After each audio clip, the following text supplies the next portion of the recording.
Hi, I'm Izzy, the Adventuring Pre-PA student, and in this video we're going to go over everything you need to know about CNAs, working in a hospital versus a nursing home, full-time, part-time, and PRN. So watch this before you decide to accept your first nursing position.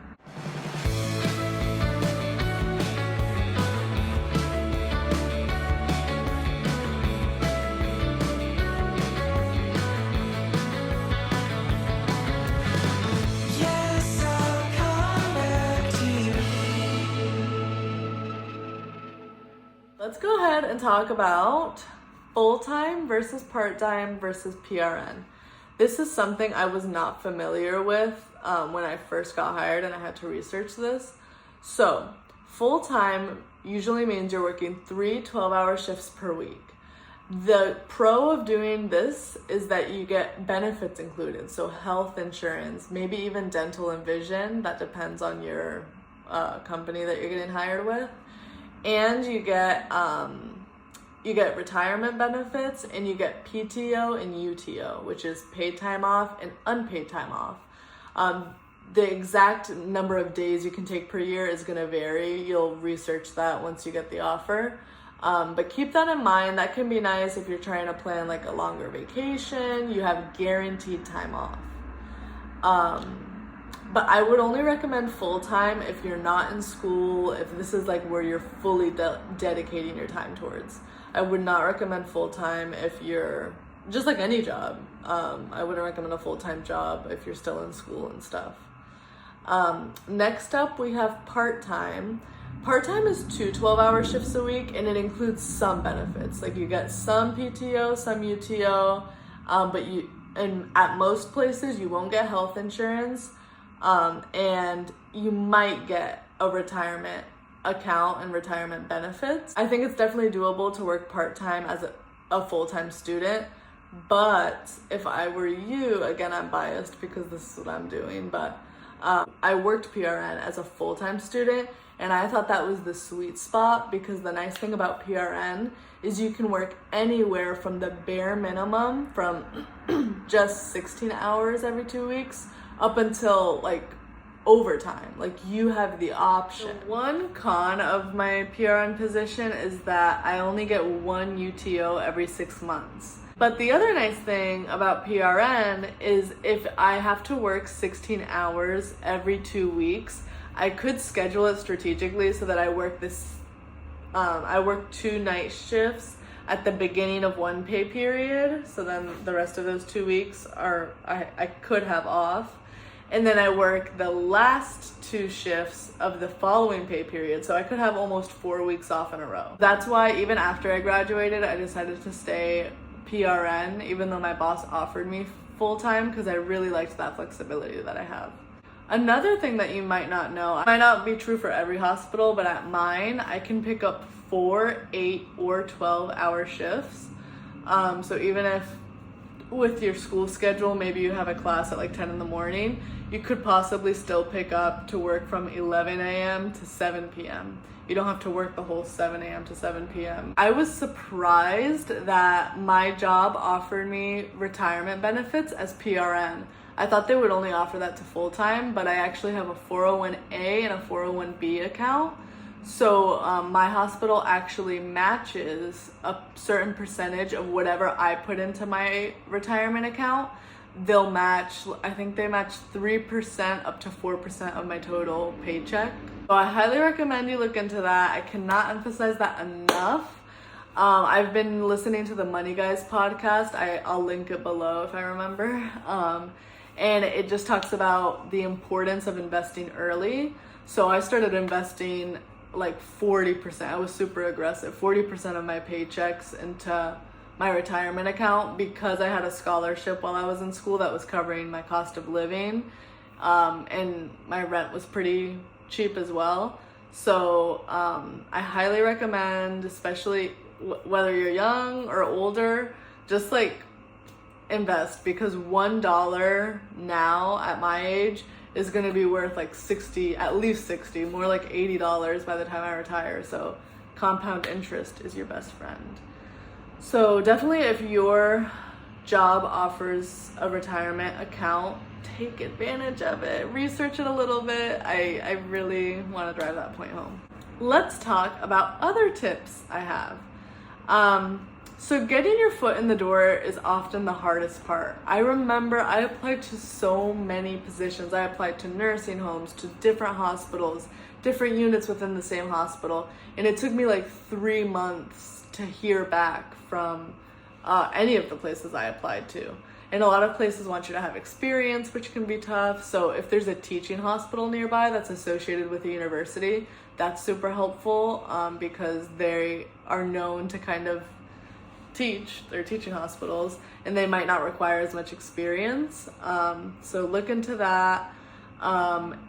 And yeah, getting your foot in the door is the hardest part. Once you have the job, like, as long as you're a good employee, you'll be straight. Like, you'll get to know the management. Hopefully they'll be chill. I've had such a good experience with my management. They're very good about like approving time off or accommodating schedules with school. So don't be overwhelmed thinking that like it's going to be impossible to juggle. Another recommendation I would have is see if you can try both day and night shift, maybe during your orientation, or talk to people that are already working at the hospital and ask them what their opinions are. Because if you're not ready to commit to one or the other, you can just try them out and figure it out. Another thing is you may be able to switch what's called your FTE or full-time equivalents after you've been at the position for 6 months.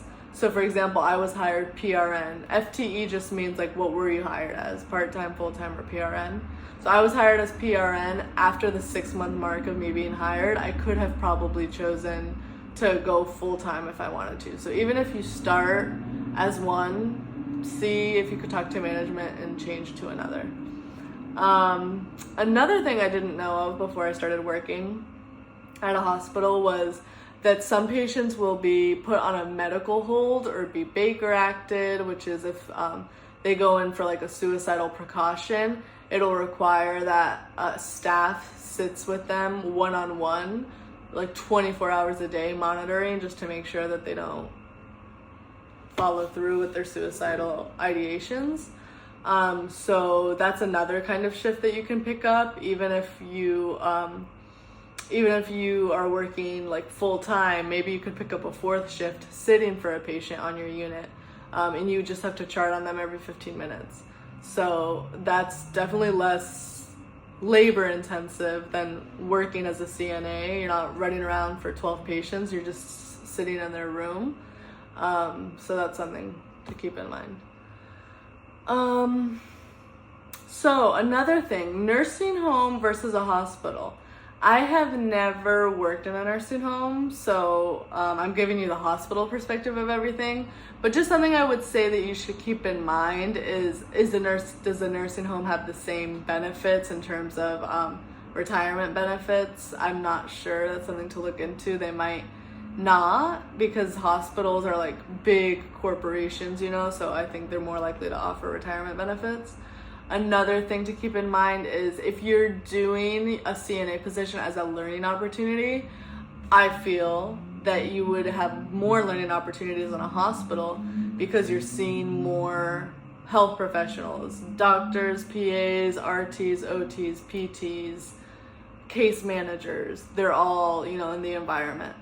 And also you're seeing a broader range of things that you're treating. That you see amputations, you see different kinds of cancers and stuff. So a lot of it's sad, but like you're still learning at the same time. You see like skin conditions, lots of different things. Whereas in a nursing home, you're gonna have a lot of like older individuals. I think you're less likely to have fully independent patients too, so it's probably going to be a lot of incontinent patients, changing occupied beds a lot. So I'm sure it's a very valuable experience, and I know people who do work in nursing homes and they've enjoyed their time there, but they're just things to keep in mind. Yes. The float pool. Depending on which hospital you're at, they might have what's called a float pool. The way it works at my hospital is there's actually a number I can call. It's called the Central Staffing Office. I can call them and say, hey, I'd like to pick up a shift tomorrow from 7 p.m. to 7 a.m. Can you put me in the pool? And they will enter your information, and it'll update in your, wherever you check your shifts. And they'll send you anywhere in the hospital that there's a need. So I could call the float pool and be floated to pediatrics. I could call the float pool and be sitting for a patient in an ICU. So you kind of go all throughout the hospital. It's actually really neat. I'm really grateful I had that opportunity because I've learned how to function in different environments, different acuities, patient populations. You kind of have to get used to seeing the clean holding rooms, which is basically the supply rooms. They're a little different in each unit, so you learn adaptability, you learn how to catch on to new environments quickly, learn all the nurses' names that you've never met before. So I think that's been a really great learning opportunity. I will say I think that tends to be associated with larger hospitals. I don't know if a small 3-story local hospital would have a float pool. So keep that in mind. Another thing you should ask in an interview is, what is the CNA to patient ratio? Like, how many patients would you have? That's going to give you a good idea of how intense of a environment it is. I personally usually have 12 patients per shift. So I would say any more than 12 is kind of a red flag. I think 12 is a lot. Well, it's manageable, but it's getting to be a lot, you know what I mean? So anywhere between 8 and 12, I would say, is like where you want to be. And keep in mind, higher acuity, like if it's an ICU or a PCU, which is progressive care unit or intensive care unit, the higher the acuity, the less patients you should have. That goes for nurses and nursing assistants. So I have 12 patients in a med-surg unit. I wouldn't necessarily want 12 patients in an ICU because they're more likely to be total cares. They might have a trach, they might have an NG tube, they might have a Foley and a line that needs to be cleaned every 8 hours. So keep that in mind. Another thing you could ask about is unit culture. Are the nurses very collaborative with the CNAs? Do they tend to partner up to do the baths? Do they help each other with the glucose checks? That sort of thing. And then you should also keep in mind what the acuity of the unit is. Like I mentioned before, med-surg, progressive care, intensive care, pediatrics, and kind of maybe research that a little bit before you agree to the job. So I think that's pretty much everything I wanted to say on that topic. But yeah, let me know if you have any questions in the comments. If this is your first CNA job that you are applying to, then good luck. It's very exciting. It's a very rewarding job. I guess I could go through some things that I wish I knew before I started. Compression socks are a must. Definitely get those. I saw my first varicose vein the other day and I nearly cried. Those are real, and it happens just in any profession where you're standing or sitting down a lot. Your blood just pools in your veins and it can cause them to bulge. So definitely take preventative action by wearing good compression socks. Raise the bed. Oh my gosh, please raise the bed when you do any patient care. If you're cleaning a Foley, if you are getting vitals, maybe don't raise the bed. That's quick. But doing a bath for sure, because my lower back hurt so much my first couple of weeks as a CNA because I was just like, oh, I gotta be quick, so I wasn't raising the bed. But your future self will thank you. Just take the extra 10 seconds it takes to raise the bed. Don't be afraid to ask for help.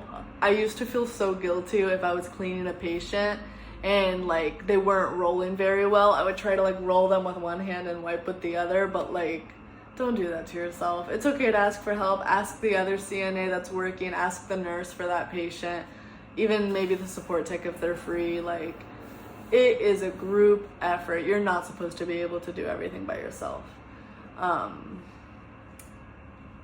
Maybe I'll make a separate video on things I wish I knew before I became a CNA. Yeah, so thank you so much for watching. If you found this helpful, please like, comment, subscribe, all of that good stuff. This YouTube channel is pretty new, so any support means a lot to me. I will read your comments and see who liked it. So please support your local small YouTuber. Okay, good luck with everything. Thanks for watching. Bye.